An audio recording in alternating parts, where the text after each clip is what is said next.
Assalamualaikum warahmatullahi wabarakatuh.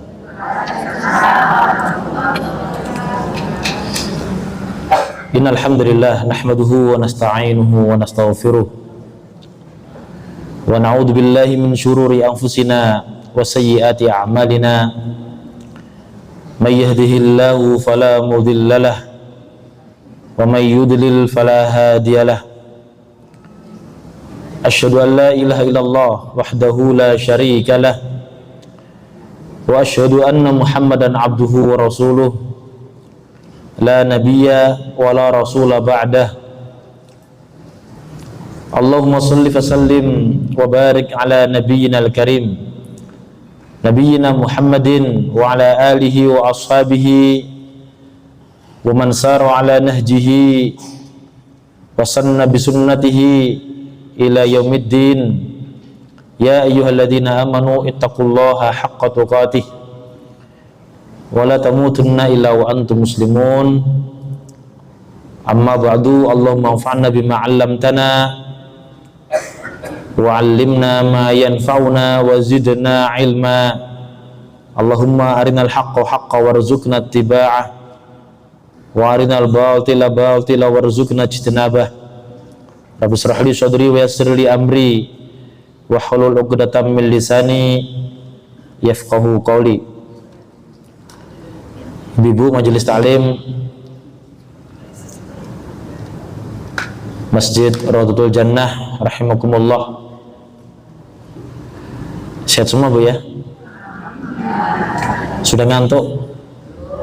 Baru masuk sudah ngantuk? Warkan. Mudah-mudahan bertahan sampai berapa jam? 2 jam? Setengah jam, insya Allah. Tidak lama. Kalau lebih sedikit, nanti kalau lebihnya banyak, tolong saya dikasih alarm.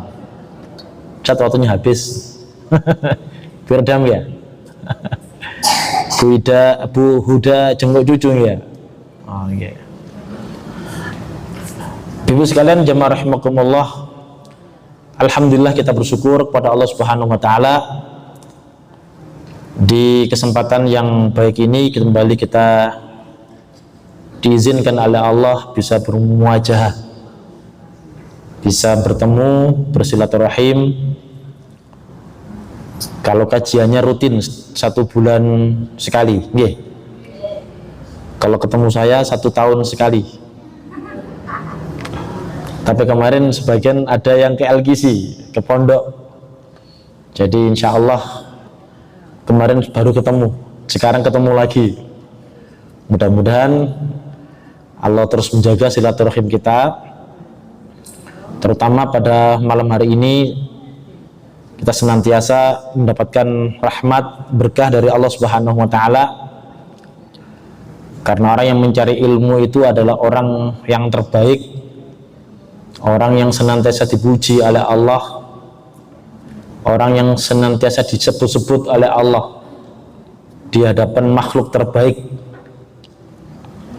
Siapa? Para malaikat yang ada di sisinya.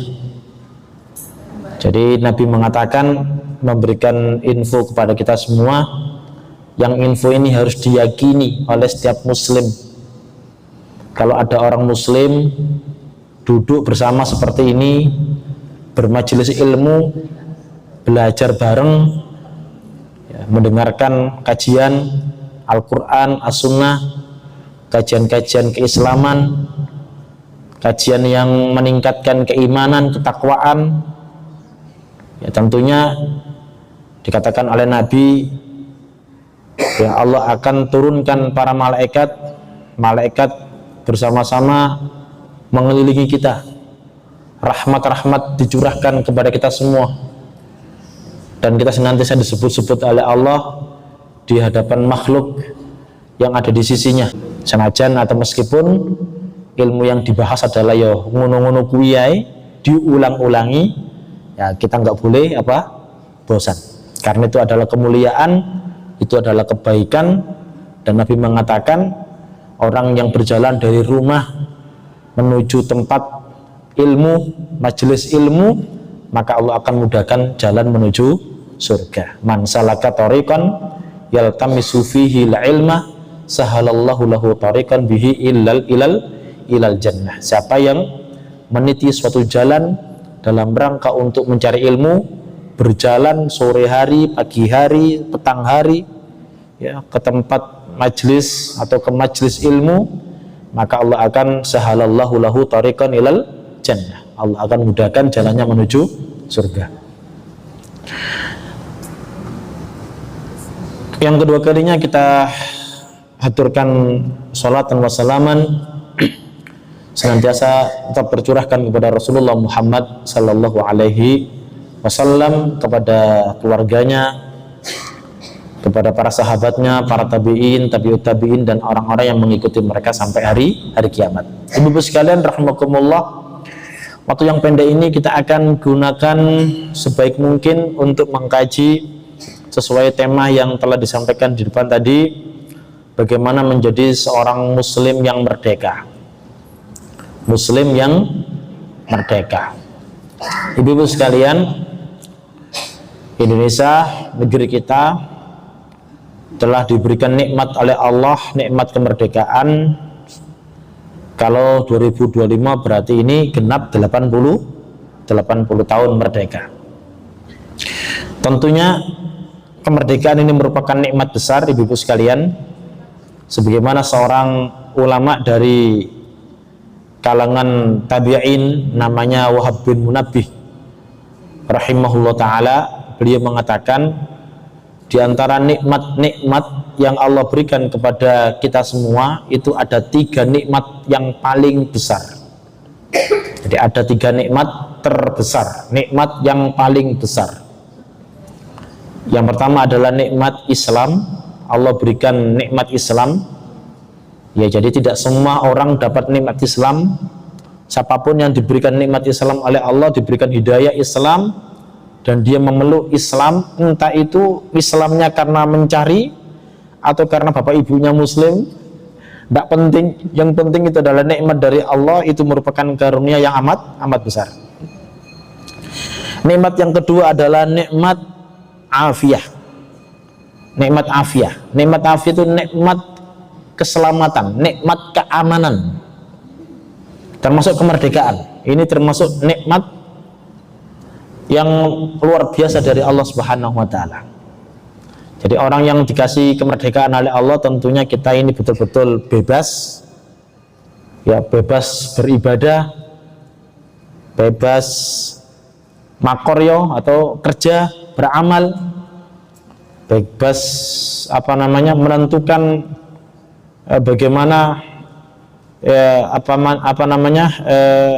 kita nanti kedepannya kayak apa, bebas bersikap, bebas yang macam-macam, nggak terikat dengan yang macam-macam. Ya, ibadah enak, masak enak, kerja enak, cari ilmu enak, semuanya enak. Ya, secara fisik. Ya, ini juga merupakan kenikmatan yang besar. Lihat itu saudara-saudara kita yang ada di Palestina. Ya, mereka tidak bisa bebas. Sampai hari ini sekitar 61.000 lebih, ya, yang wafat, ya. Di antara sebagian besarnya adalah anak-anak dan ibu-ibu. Dan sekarang yang lagi terancam adalah kelaparan. Subhanallah, kondisi yang sangat memprihatinkan. Tentunya kita semua sangat prihatin dan turut berdoa kepada Allah agar Allah Ta'ala memberikan jalan keluar yang baik bagi mereka. Mereka mendapatkan kehidupan yang enak, merdeka kayak kita, enak ibadah dan enak-enak yang lain. Makanya ini adalah nikmat yang paling besar, ya, yang harus disyukuri. Makanya jangan sampai salah syukur. Mumpung dalam keadaan aman, ayo banyak beribadah kepada Allah. Karena siapa yang jamin negeri kita aman terus? Gak ada yang jamin. Makanya mumpung negeri kita aman, ayo kita semangat beribadah, semangat beramal, semangat berbuat baik. Mumpung dalam keadaan aman. Nanti kalau sudah dalam keadaan yang tidak aman, naudzubillah, kita nggak bisa seperti ini. Nikmat yang ketiga adalah nikmat kafaf, nikmat kecukupan. Nikmat kecukupan. Allah berikan anugerah kecukupan. Mungkin secara nominal sedikit, ya tidak sampai UMR, mungkin separuh atau sepertiga UMR. Tetapi dengan sepertiga UMR itu dia bisa menafkahi diri sendiri, menafkahi keluarganya, anak istri sama orang tuanya, bahkan bisa sedekah, memberikan manfaat untuk orang lain padahal di bawah UMR. Itu namanya apa? Kafaf, kecukupan. Karena banyak orang-orang yang gajinya tinggi, ada yang satu hari itu 3 juta, ada yang 4 juta. Saya nggak tahu siapa itu mereka, tapi nyatanya banyak yang nggak cukup. Mana buktinya? Itu banyak korupsi itu. Kalau cukup kan nggak korupsi. Nah, jadi mereka korupsi karena nggak cukup. Itu bukti kalau kafaf itu tidak semua orang diberikan nikmat seperti itu. Makanya kata Nabi Muhammad SAW, qad aflaha man aslama wa ruziqa kafafan wa qanna'ahu Allahu bih. Sungguh beruntung orang itu diberikan nikmat Islam oleh Allah, lalu kemudian dia diberikan nikmat kafaf, kecukupan, lalu Allah tanamkan di dalam hatinya qanaah wa qanna'ahu Allahu bih. Bayangkan orang yang punya hati qanaah, dia pandai berterima kasih, pandai bersyukur atas apapun yang Allah berikan kepada mereka, sehingga meskipun itu sedikit secara matematik, tetapi itu sangat membuat orang itu bersahaja, tentram, bahagia. Kenapa? Karena tadi itu, karena diberkahi, karena ya dia dicukupi ya oleh Allah, dan Allah tanamkan sifat qanaah di dalam hatinya. Ibu sekalian rahimakumullah, makanya kemerdekaan ini harus betul-betul disyukuri dengan sebaik-baiknya, tentunya dengan cara syukur yang baik. Kalau syukurnya baik, syukurnya benar, insya Allah Allah akan jadikan negeri kita terus aman, sentosa. Ya, makanya dikatakan oleh Allah Subhanahu wa taala dalam surah An-Nisa 147. Surah An-Nisa 147, surah yang keempat. Kata Allah Subhanahu wa taala, "Ma yaf'alullahu bi'adzabikum." Allah tidak akan mengazab kalian in syakartum wa amantum. Kalau kalian syukur dan kalau kalian beriman. Jadi selama kamu itu beriman dan bersyukur kepada Allah, maka Allah tidak akan mengazab kalian. Ya. Jadi syukur di sini apa maksudnya? Artinya kita ini berterima kasih kepada Allah. Tentunya terima kasih ini kita wujudkan dengan cara yang benar. Ya, apa cara yang benar? Yang pertama, kita yakini bahwa kemerdekaan itu adalah murni rahmat Allah, nikmat Allah, pemberian Allah. Jadi kemerdekaan itu bukan pemberian penjajah. Kemerdekaan itu bukan kekuatan kita. Kemerdekaan itu bukan karena kehebatan kita. Karena secara akal tidak mungkin bambu runcing bisa mengalahkan bom, meriam, ya senjata, tidak mungkin. Ya, jadi kalau tidak pertolongan Allah, tidak mungkin. Makanya di dalam pembukaan UUD 45, atas berkat rahmat Allah Subhanahu wa taala dan dengan didorongkan oleh keinginan luhur, kan gitu kan. Jadi ternyata itu merupakan rahmat yang Allah berikan, nikmat yang Allah berikan. Jadi semata-mata itu karena nikmat Allah. Maka karena ini nikmat Allah, maka harus cara syukurnya harus tepat. Yang pertama tadi meyakini bahwa kemerdekaan itu adalah apa? Murni pemberian Allah, rahmat Allah Subhanahu wa taala. Ngaten. Nggih, bukan karena yang lain. Nomor 2. Ya. Nomor 2. Kita ucapkan alhamdulillah, segala puji bagi Allah. Ya, lisan mengucapkan alhamdulillah. Kita bersyukur bahwa ini merupakan rahmat dan nikmat Allah, maka kita memuji Allah. Dan ingat, Allah itu sangat suka kalau dipuji. Ngoten nggih? Dipuji, sangat senang Allah itu. Kayak manusia kalau dipuji itu senang. Kayak ibu-ibu dipuji sama suami, waduh, cantik gitu. Senang enggak? Senang. Coba kalau gembrot itu senang enggak? Enggak senang. Seorang istri enggak senang. Tentunya istri senang dipuji yang baik-baik oleh suaminya. Sebagaimana juga Allah pun juga sangat senang kalau dipuji sama hambanya. Apunten nggih, sama hambanya. Makanya alhamdulillah. Nomor 3 harus diwujudkan lewat apa? Lewat apa? Lewat amaliyah. Lewat amaliyah. Bagaimana amaliyahnya? Ibadah sing serius, ibadah sing semangat. Makanya Nabi ya ketika sholat malam sampai bengkak kakinya ditanya oleh Aisyah, wahai Rasulullah, apa yang Anda lakukan? Kenapa Anda seperti ini? Bukankah dosa-dosa jenengan sudah diampuni, baik yang telah lalu ataupun yang akan datang? Ya, apa kata Nabi? Apa aku nggak mau menjadi hamba Allah yang bersyukur? Ternyata syukur dalam versi Nabi itu adalah diwujudkan dengan apa? Banyak beramaliyah, ya, dengan ibadah yang mantap, yang semangat, kan gitu. Dan itu menunjukkan syukur kepada Allah Subhanahu wa ta'ala. Wa amantum, dan juga kalian harus beriman. Itu bukti, ya, bukti syukur, harus kuat imannya. Artinya jangan sampai syukur yang kita lakukan itu justru malah salah, sehingga malah menimbulkan murkanya Allah. Ya, kalau dulu orang-orang musyrik itu mereka mengungkapkan syukurnya dengan cara apa? Dengan berbuat kesyirikan kepada Allah Subhanahu wa ta'ala. Ya, jadi makanya kalau ada perayaan-perayaan, ayo diperayakan dengan cara yang tepat, bukan dengan cara yang maksiat. Ya, jangan goyang-goyang, ya, jangan joget-joget, jangan berbuat kesyirikan. Ya, lakukan hal yang baik-baik, hal yang menyenangkan Allah Subhanahu wa ta'ala. Ya, wa kana Allahu syakiran alimah, dan Allah itu maha membalas kesyukuran. Artinya Allah itu maha bersyukur, aliman dan juga apa? Maha mengetahui. Para jamaah rahimakumullah. Oleh karena itu, bagi seorang muslim, bahwa merdeka itu tidak sekedar apa, Bu? Tidak sekedar merdeka secara fisik. Ya, tidak dijajah secara fisik. Ya. Jadi kalau bagi seorang muslim, merdeka itu lebih dari itu. Lebih dari itu. Makanya dulu itu ada, Bu, ulama-ulama, mereka itu secara fisik tidak merdeka, mereka dipenjara, tapi justru dipenjara malah menjadi orang yang hebat, luar biasa, produktif, karyanya monumental.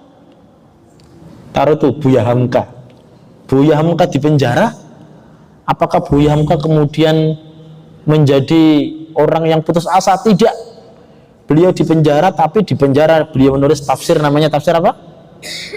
Apa tafsirnya tafsirnya Buya Hamka? Ada yang tahu? Ada yang tahu, ibu-ibu? Nama tafsir yang ditulis, tafsir apa namanya? Oleh Buya Hamka.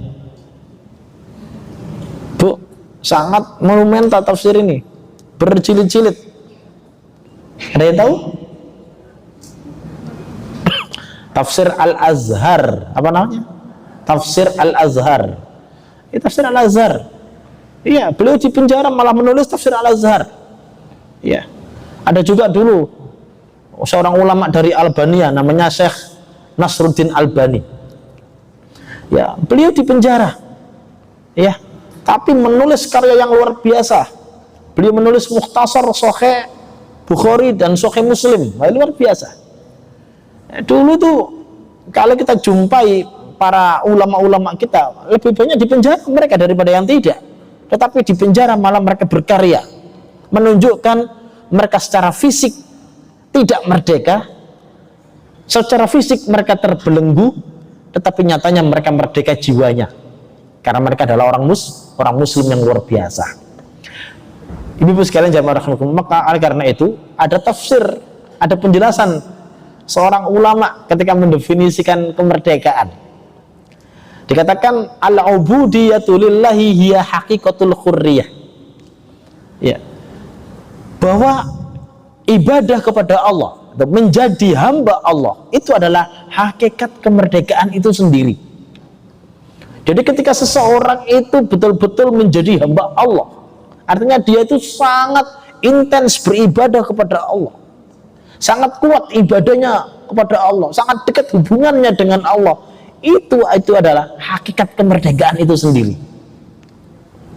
Faman lam yata'abbad lahu kana 'abidan li ghairihi.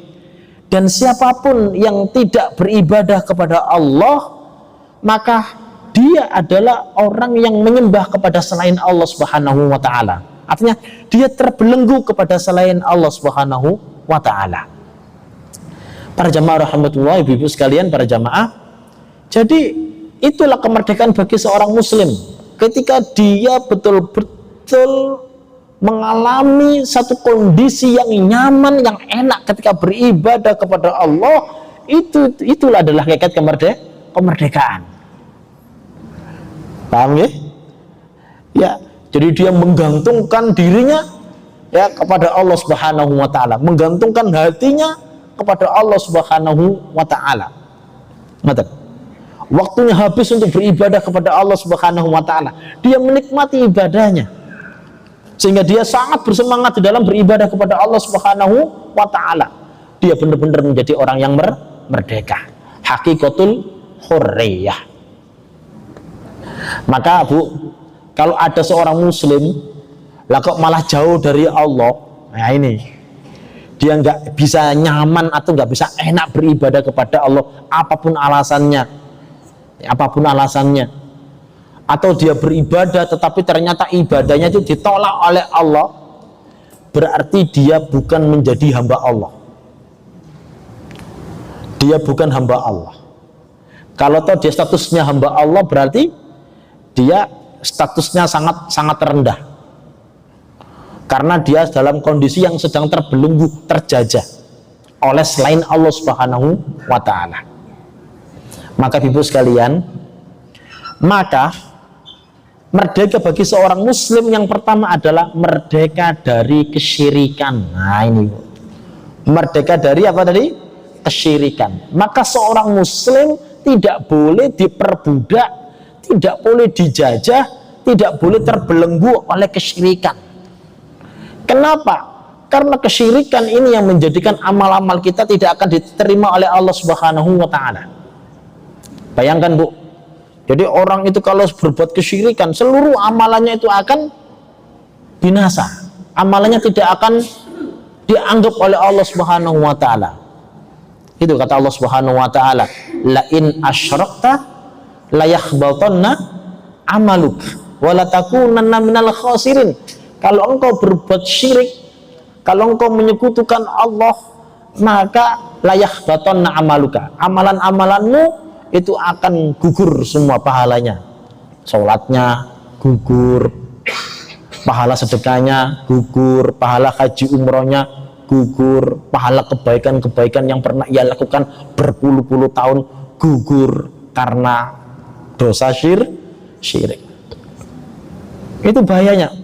Wala takunanna minal khasirin, dan kamu kelak akan menjadi orang-orang yang merugi. Maksudnya apa? Dia akan dimasukkan ke dalam neraka jahanam selama-lamanya. Nah, dia terbelenggu oleh kesyirikan. Baik. Ada yang tahu tadi surat apa? Ayat berapa?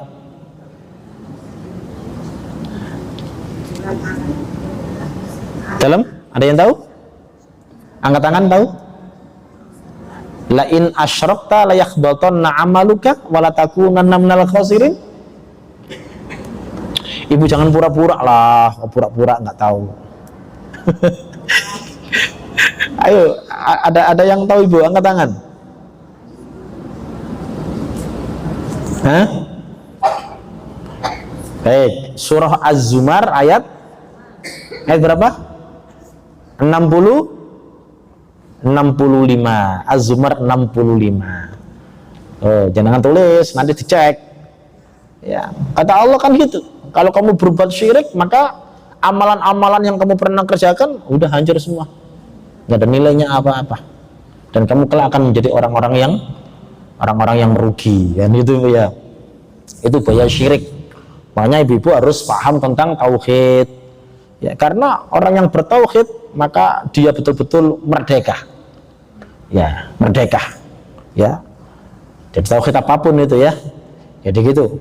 Al-hurriyatu minasyirik. Dan kalau seseorang sudah jatuh kepada kesyirikan, maka Allah tidak akan menghapus kesalahan-kesalahannya. Ngoten Bu. Padahal Allah Ta'ala berjanji itu kan, kalau dia menjauhi kesyirikan, dosa-dosa kecil itu akan dihapuskan dengan amal-amalan dia. Orang berpuasa, dia berpuasa, maka dosa-dosanya akan dihapus. Dosa-dosa kecil itu akan dihapus. Kalau sholat, maka dosa-dosa kecil itu akan dihapus. Kalau ia sedekah, dosa-dosa kecil itu akan dihapus. Dia sholat sunnah, dosa-dosa kecil itu akan dihapus. Tetapi kalau masih ada dosa syirik, maka Allah tidak akan menghapus kesalahan-kesalahan tadi itu. Karena ada dosa syirik. Ya, makanya Allah Subhanahu Wa Taala mengatakan apa? Innallaha la yaghfiru ayyushraka bih wa yaghfiru ma duna dzalika liman yasha. Sesungguhnya Allah tidak akan mengampuni dosa-dosa syirik dan akan mengampuni dosa-dosa selain syirik bagi yang Allah kehendaki. Surat apa, ayat berapa? An-Nisa ayat berapa Bu? 48. Innallaha la yaghfiru ayyushraka bih wa yaghfiru ma duna dzalika liman yasha. Ini Bu, kasih hadiah Bu. Surah An-Nisa ayat 48. Ya, jadi Allah tidak akan mengampuni dosa-dosa syirik dan akan mengampuni dosa-dosa selain syirik. Maka jadi muslim yang merdeka adalah muslim yang tidak terbelenggu oleh kesyirikan. Nomor 2, muslim yang merdeka adalah muslim yang harus merdeka dari kejahilan. Apa jahil itu Bu? Kebodohan. Jadi orang muslim itu nggak boleh bodoh, nggak boleh bodoh. Muslim bodoh itu bahaya Bu, bahaya banget. Ya, sangat bahaya. Apa bahayanya? Bahayanya adalah Allah akan butakan matanya di akhirat.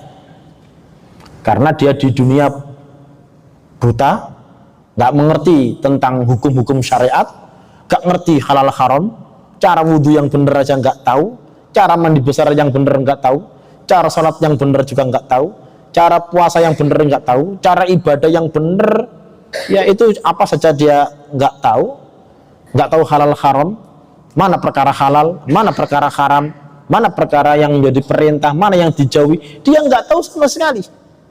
Jadi dunia dia sibuk mencari dunia, sibuk mencari ilmu-ilmu yang kaitannya dengan bagaimana bisnis ini bisa lancar. Anak-anaknya disetting sedemikian rupa, tapi kemudian dia lalai dari ilmu akhirat. Alasannya ilmu akhirat itu tidak menguntungkan, bahkan merepotkan. Akhirnya mereka terlalu sibuk dengan ilmu dunia, ya, tapi kemudian mengabaikan ilmu akhirat. Ya, kita nggak dilarang mencari ilmu dunia karena kita hidup di dunia, tapi yang ilmu akhirat ini juga yang sangat penting. Makanya kata Allah Subhanahu Wa Taala, faman kana fi hadhihi a'ma wa huwa fil akhirati a'ma wa adallu sabila. Siapa yang di dunia ini buta, maka di akhirat pun dia akan buta, bahkan lebih tersesat jalannya. Anda tahu surat apa? Kayak ujian nasional Bu ya. Ali surat 72 Bu. Anda dicek ya. Wa man kana, siapa? Fi hadhi a'ma, di dunia dia buta. Bukan buta mata Bu. Kalau buta mata mungkin ada yang nuntun. Ada yang nuntun. Tapi buta yang dimaksud adalah buta apa jadi? Buta an hujjah Allah, buta dari hujjah Allah tentang hukum-hukum Allah, hukum-hukum syariat. Dia nggak tahu. Diajak ngaji itu malas banget Bu. Diajak ngaji itu malas, susah diajak ngaji itu. Alasannya macam-macam. Ya, padahal ngaji itu penting. Ya, ngaji itu mendalami tentang hukum-hukum syariat. Ya, tapi kadang-kadang diabaikan. Betul-betul di dunia dia ini memang buta masalah ilmu-ilmu seperti itu, ilmu-ilmu agama. Ya, maka siapa yang di dunia buta maka fil akhirati a'ma, di akhirat dia akan dibutakan oleh Allah Subhanahu Wa Taala. Bayangkan di akhirat dalam keadaan yang sangat menakutkan.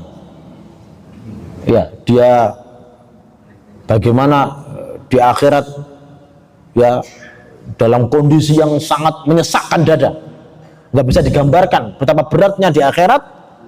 Ya, Tapi dia dalam keadaan apa? Buta matanya. Di padang mahsyar itu dia berdiri selama 50.000 tahun menanti atau mengantri hisab dalam keadaan bertelanjang, tidak berkhitan, tidak bersendal, matahari didekatkan, keringatnya ya ada yang satu betis, ada yang satu lutut, ada yang satu pusar, ada yang sampai tenggelam, itu kan. Kemudian dia dibutakan matanya. Kenapa? Gara-gara di dunia dia tidak mencari ilmu agama, tidak belajar ilmu agama, sehingga dia kosong pemahamannya terhadap ilmu agama. Makanya seorang muslim, ya, seorang muslim yang merdeka adalah dia ya betul-betul merdeka dari kebodohan. Apalagi terkait masalah ibadah. Ibadah itu, Bu, harus dengan ilmu. Harus dengan ilmu. Orang yang ibadah tanpa ilmu itu tidak akan diterima ibadahnya oleh Allah Subhanahu wa taala. Ya, makanya dikatakan oleh Nabi, man amila amalan laisa alaihi amruna fahuwa raddun.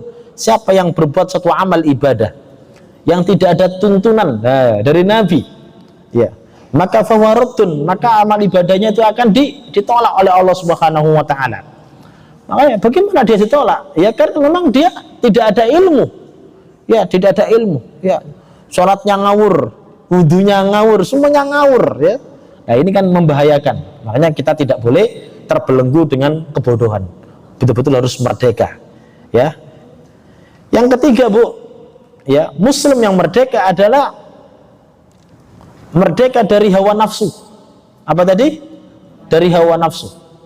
Jangan sampai seorang muslim dibelenggu oleh hawa nafsu, sehingga hawa nafsunya menghalangi dia dekat dengan Allah Subhanahu wa taala. Hawa nafsunya merusak akidahnya, hawa nafsunya merusak amaliyahnya. Apa contohnya hawa nafsu yang merusak akidah? Pemikiran-pemikiran yang nggak benar, ya, pluralisme, liberalisme, ya, sekularisme dan lain sebagainya, itu adalah pemikiran-pemikiran yang nggak benar. Ya, terkadang ya orang itu nggak paham tentang masalah itu. Contoh seperti semua agama itu benar, karena semua agama itu mengajarkan kebenaran. Koyok-koyok benar, tapi ini ungkapan yang salah, gitu kan? Bagaimana agama itu semuanya benar, sementara Allah mengatakan apa? Inna dina indallahi al-Islam. Agama yang benar, agama yang diridhoi hanyalah Islam. Yang selain itu Islam tidak benar. Kemudian dia mengatakan semua agama itu benar. Padahal Allah mengatakan ya Islam, hanya Islam adalah agama yang benar, yang diridhai. Selain Islam tidak diridhai oleh Allah Subhanahu wa taala. Selain Islam mereka dimasukkan ke neraka. Innal ladzina kafaru min ahlil kitab wal musyrikina fi nari jahannama khalidina fiha ulaika hum syarrul bariyah. Sesungguhnya orang-orang kafir dari kalangan ahli kitab, dari kalangan orang-orang musyrik, maka mereka fi nari jahannama, mereka ada di dalam neraka jahanam, khalidina fiha, mereka selama-lamanya di neraka jahanam. Menunjukkan selain muslim mereka di neraka jahanam. Selain muslim tidak akan diterima oleh Allah.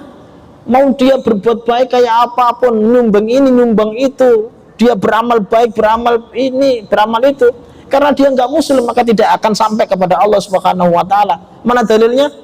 Wa may yabtaghi ghairal islami dinan fala yuqbala min wa huwa fil akhirati minal khasirin. Siapa yang mencari selain Islam sebagai agamanya, maka dia tidak akan diterima oleh Allah Subhanahu wa taala. Makanya ibu-ibu, makanya Islam merupakan nikmat terbesar. Nah ini kadang-kadang sekarang muncul pemikiran-pemikiran yang benar. Semua agama itu baik karena mengajarkan kebaikan. Semua agama itu benar karena mengajarkan kebenaran. Setuju ke Anda? Setuju. Loh, bisa murtad orang ini. Ini namanya apa? Pemikiran yang salah. Ya, ini hawa nafsu yang dimasukkan. Ya, hawa nafsu yang dimasukkan. Sehingga apa? Bisa merusak akidah. Ya, bisa merusak akidah. Makanya Bapak Ibu sekalian, jamaah rahimakumullah, di dalam ajaran kita hawa nafsu itu harus tunduk kepada akal. Akal? Enggak. Tunduk kepada siapa? Tunduk kepada syariat. Kata Nabi, la yu'minu ahadukum hatta yakuna hawahu taba'an lima jitu bih. Tidak dikatakan iman salah seorang dari kalian sampai hawa nafsunya tunduk kepada akal, kepada apa?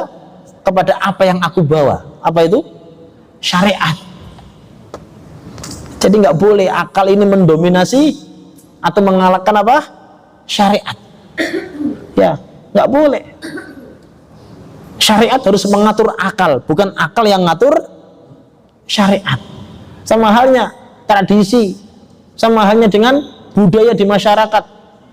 Islam tidak pernah melarang tradisi, tidak pernah melarang budaya, selama budaya itu tidak menyelisihi syariat. Monggo silahkan. Tetapi kalau menyalahi syariat, jangan teruskan budaya-budaya itu. Nih, jadi harus ditaruh di atas. Makanya kata Imam Bonjol, tokoh Padri dulu ya, kita pernah belajar itu, adat bersandikan syarak bersandikan kitabullah. Adat tradisi itu harus berdasarkan kepada syariat.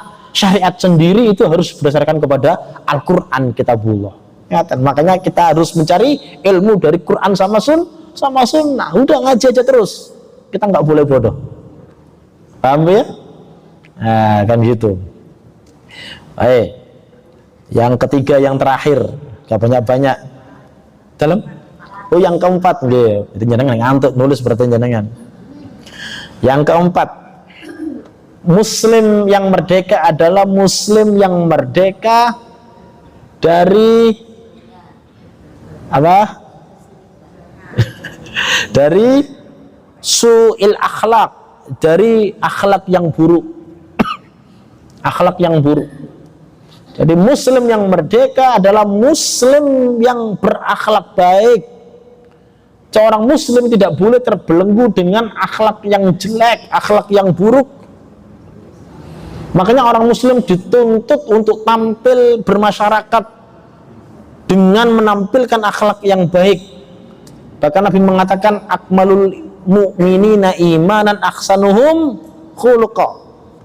Mukmin yang paling sempurna imannya adalah mukmin yang paling baik akhlaknya. Nabi juga mengatakan khairun nas anfa'uhum linnas. Sebaik-baik orang adalah orang yang paling bermanfaat untuk manusia lainnya. Nabi juga mengatakan al-muslimu man salimal muslimuna min lisanihi wa yadihi. Muslim sejati itu adalah jika muslim lainnya tidak tersakiti, tidak terganggu oleh lisan dan tangannya. Jadi muslim yang baik seperti itu, aman, dimanapun dia berada aman, keberadaannya dirindukan. Ya, karena dia disayangi oleh banyak manusia. Kenapa? Karena lisannya, perbuatannya tidak pernah mendolimi mereka. Makanya di sini dikatakan, ya, Muslim yang merdeka itu adalah Muslim yang betul-betul jauh dari akhlak yang jelek. Di antaranya adalah mendolimi sesama manusia. Makanya Nabi mengatakan, inni arju an alqa rabbi walaysa ahadun minkum yatlubuni bimadlamatin dolam tuha iyyahu bidamin wala malin. Kata Nabi gini, sesungguhnya aku berharap nanti pada hari kiamat aku ini bertemu dengan Rabbku, sementara tidak ada seorang pun dari kalian yang menuntut kezaliman yang pernah aku lakukan terhadapnya, baik wala bidamin wala malin, baik yang berkaitan dengan darah maupun harta. Nabi pun juga hati-hati di sini. Ya, dan ini adalah betul-betul mukmin yang merdeka, Muslim yang merdeka. Saat dia dibangkitkan di akhirat nanti, dia tidak ada yang nuntut hartaku diambil si fulan, aku dulu pernah ditampar si fulan, aku dulu pernah dijaili si fulan, dicaci, dimaki, direndahkan kehormatan saya oleh si fulan.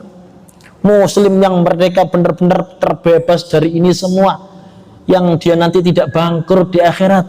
Karena ada Muslim itu yang bangkrut, Bu.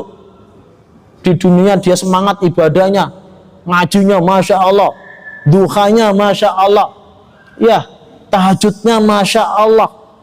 Udah, jangan tanya tentang masalah ibadah.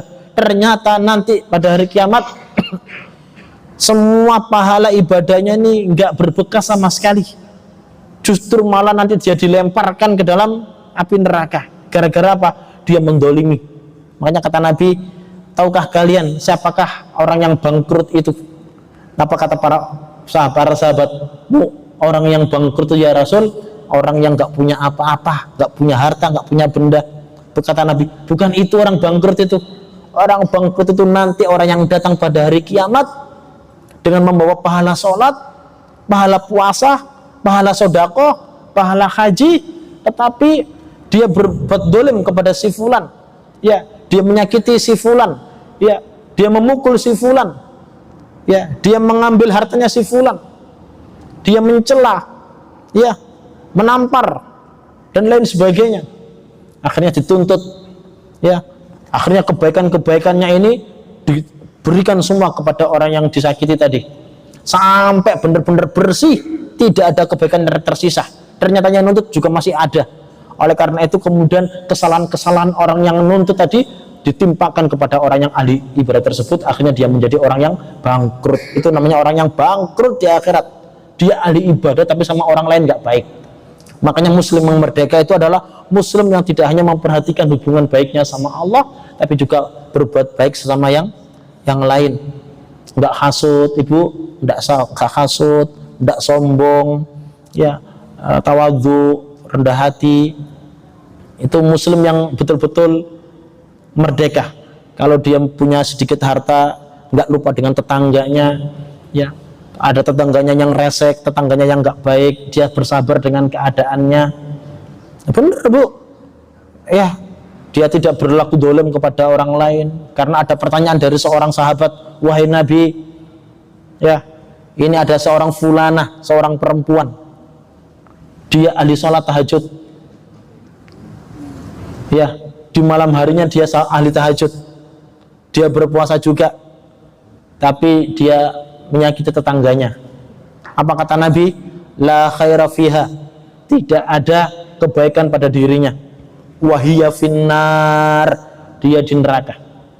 Padahal orang perempuan ini ahli tahajud, ahli puasa, ahli berbuat baik, tetapi dia menyakiti tetangganya, nggak tahu dengan lisannya atau dengan perbuatannya, maka hiya finnar, dia di neraka.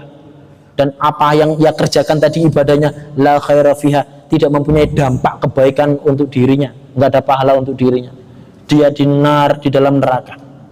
Ibu hadir rahimakumullah. Oleh karena itu saya ulangi lagi, muslim yang merdeka adalah muslim yang memperhatikan akhlak yang baik, ya, akhlak yang baik. Dan ini adalah perkara yang niscaya harus dipunyai oleh kita semua, termasuk oleh santri-santri Raudhatul Jannah, santri senior. Kalau nggak mau dikatakan santri ya, santri mak ya, santri senior gitu. Insya Allah seiring dengan banyak ilmu, kita semakin takut kepada Allah Subhanahu wa Ta'ala. Ibu sekalian rahimakumullah, jadi itu yang dapat saya sampaikan. Apa? Sudah kebanyakan. Kita tutup dulu, kemudian nanti kita buka sesi tanya jawab. Tapi syaratnya tidak boleh aneh-aneh pertanyaannya, nggak boleh angel-angel dan susah-susah. Ini saya menanya ini. Kan tadi kan disebutkan ya, kita harus bertahu kalau mendatangi majelis ilmu. Ini saya membuat saya nanya dari saya sendiri. Jadi saya datangi suatu majelis dulu. Terus izin suami sudah saja, izin suami ya, karena kapan harus diizin. Perjalanannya yang ikut ini tidak sepakat. Nah, setelah jam lebih, cuma pengajiannya ada 1 jam sudah diizin ya.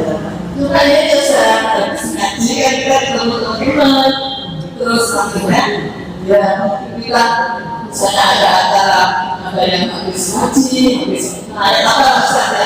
Terus itu apa kita harus dulu sama suami, karena izin pertama kan kita jangan ngaji besar.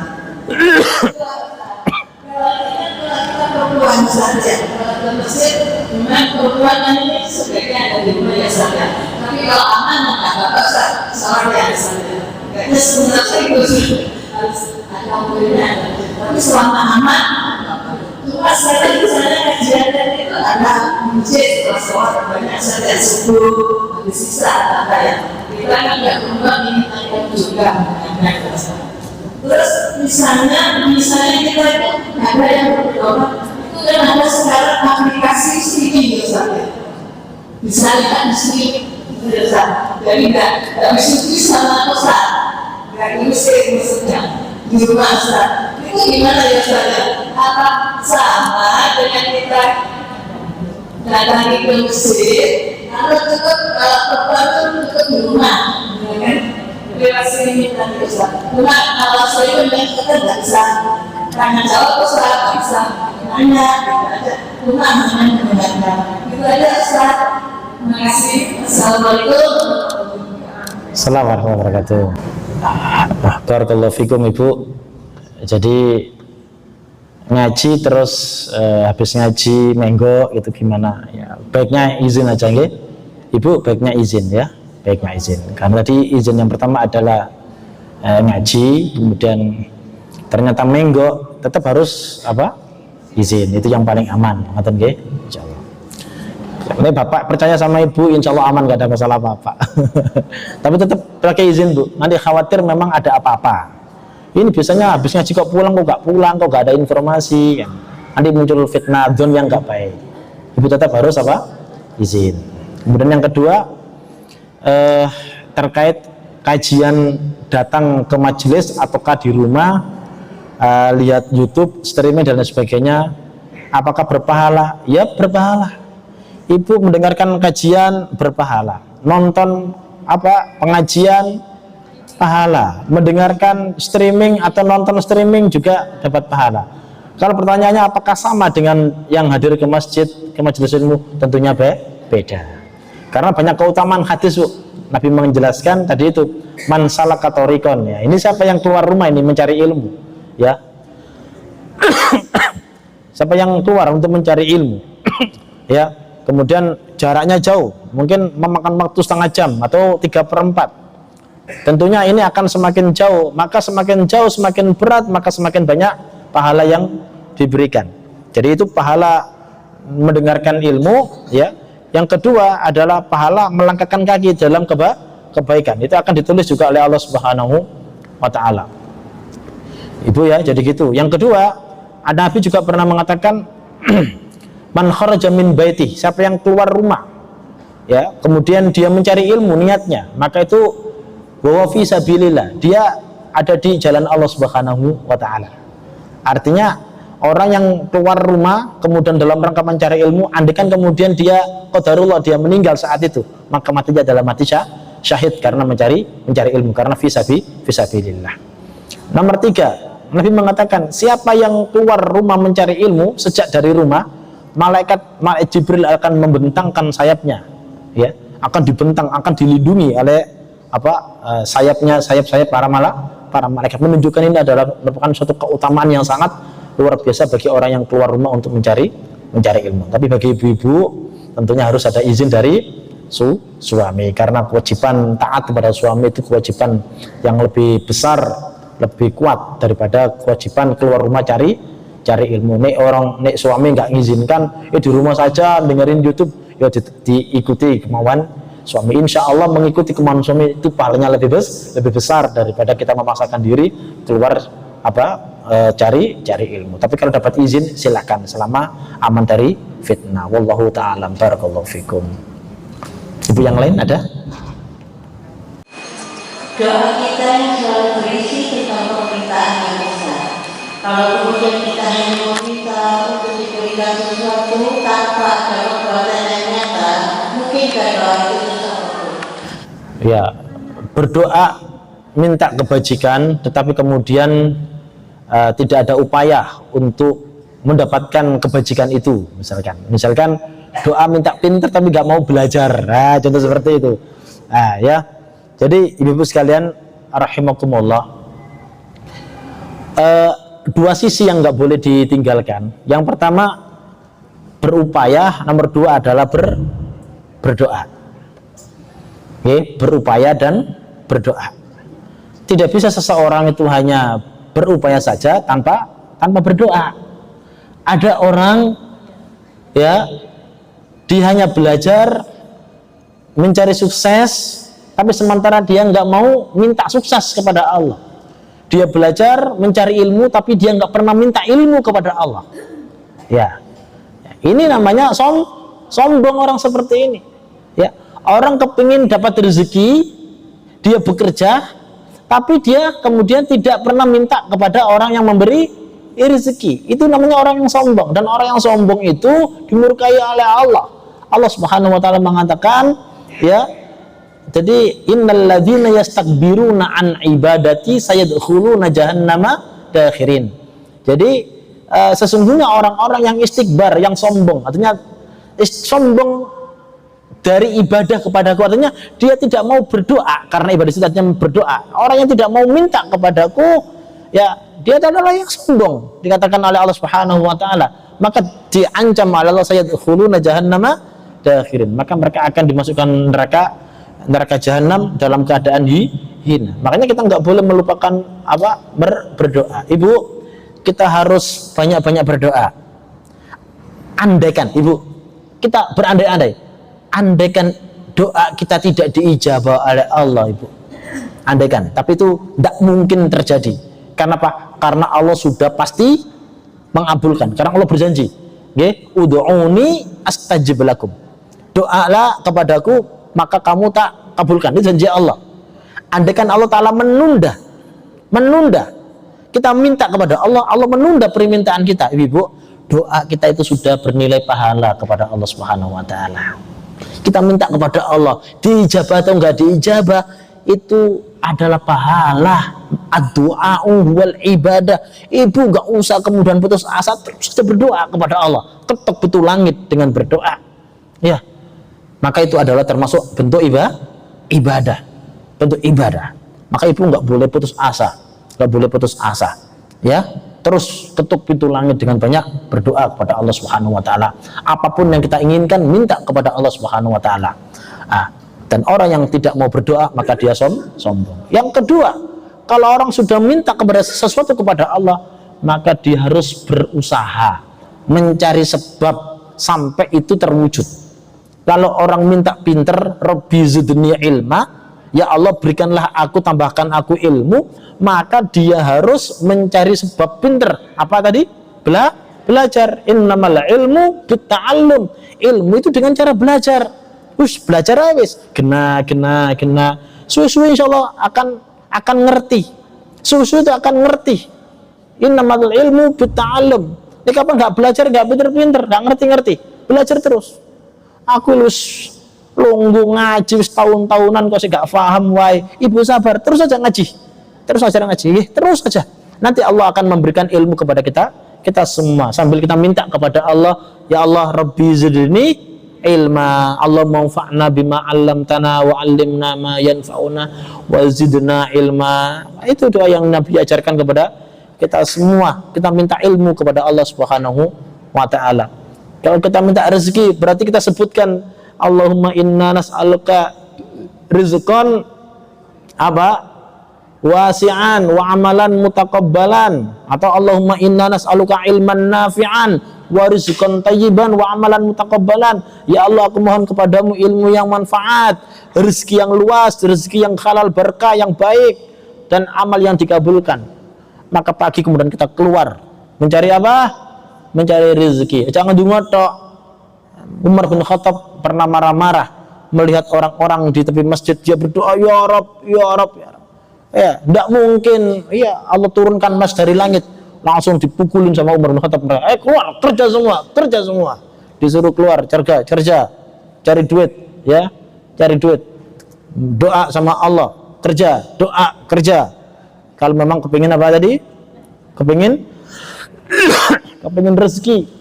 Demikian pula seterusnya. Jadi kalau memang kita minta sesuatu, ya kita berdoa, ya kita harus apa tadi? kita harus berupaya. Kalau berupaya tanpa doa itu namanya sombong. Kalau hanya doa saja nggak mau berupaya itu namanya bohong. Tidak mungkin, ya, tidak mungkin terjadi seperti itu. Wallahu taala a'lam. Udah, sekarang saya nanya gantian.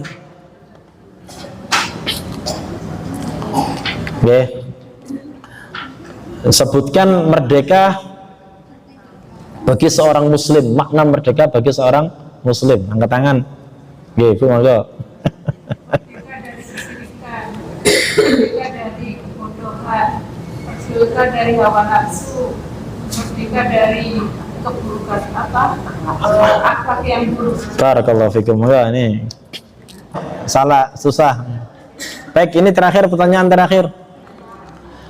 Sebutkan ayat yang menjelaskan tentang orang yang berbuat syirik maka akan terhapus seluruh amalannya. Az-Zumar 65 deh. Baik Bapak sekalian, mudah-mudahan bermanfaat pertemuan kita petang hari ini. Alhamdulillahirabbil alamin. Allahumma shalli wa sallim wa barik ala nabiyyina Muhammadin wa ala alihi wa ashabihi ajma'in. Allahumma inna nas'aluka bi anna nashhadu annaka antallah la ilaha illa anta antal ahadus samad alladzi lam yalid wa lam yulad wa lam yakul lahu kufuwan ahad. Allahumma inna nas'aluka minal khairi kullih ajilih wa ajilih ma 'alimna minhu wa ma lam na'lam wa na'udzu bika minasy syarri kullih ajilih wa ajilih ma 'alimna minhu wa ma lam na'lam. Allahumma inna nas'aluka min khairi ma sa'alaka 'abduka wa nabiyyuka Muhammadun sallallahu alaihi wasallam wa na'udzu bika min syarri ma 'ada minhu 'abduka wa nabiyyuka Muhammadun sallallahu alaihi wasallam. Allahumma inna nas'aluka al-jannah wa ma qarraba ilaiha min qawlin aw 'amalin wa na'udzu bika minan nar wa ma qarraba ilaiha min qawlin aw 'amalin. Allahumma inna nas'aluka an taj'ala kulla qada'in taqdihi khairan lana. Allahumma ighfir lana dhunubana wa liwalidayna wa lil mu'minina yawma yaqumul hisab. Rabbana ighfir lana dhunubana wa liwalidayna warhamhuma kama rabbayana shighara. Allahumma rzuqna al-istiqamah. Allahumma rzuqna al-istiqamah. Allahumma rzuqna al-istiqamah. Allahumma amitna 'alal islami wa sunnah. Allahumma amitna 'alal islami wa sunnah. Allahumma inna nas'aluka bi husnil khatimah. Allahumma khtim lana bi husnil khatimah. Allahumma khtim lana bi husnil khatimah. Rabbana hab lana min azwajina wa dhurriyyatina qurrata a'yun waj'alna lil muttaqina imama. Rabbana atina fid dunya hasanah wa fil akhirati hasanah wa qina adzabannar. Allahumma anfa'na bima 'allamtana wa 'allimna ma yanfa'una wa zidna 'ilma. Allahumma taqabbal minna innaka antas sami'ul 'alim wa tub 'alaina innaka antat tawwabur rahim. Wa sallallahu ala nabiyyina Muhammadin wa akhiru da'wana alhamdulillahi rabbil alamin. Ibu-ibu ngapunten kalau ada kekurangan, kekhilafan. Mudah-mudahan Allah ampunkan kesalahan-kesalahan kita semua dan kita bertemu lagi insyaallah di pertemuan yang akan datang. Subhanakallahumma bihamdika asyhadu an la ilaha illa anta astaghfiruka wa atubu ilaik. Assalamualaikum warahmatullahi wabarakatuh.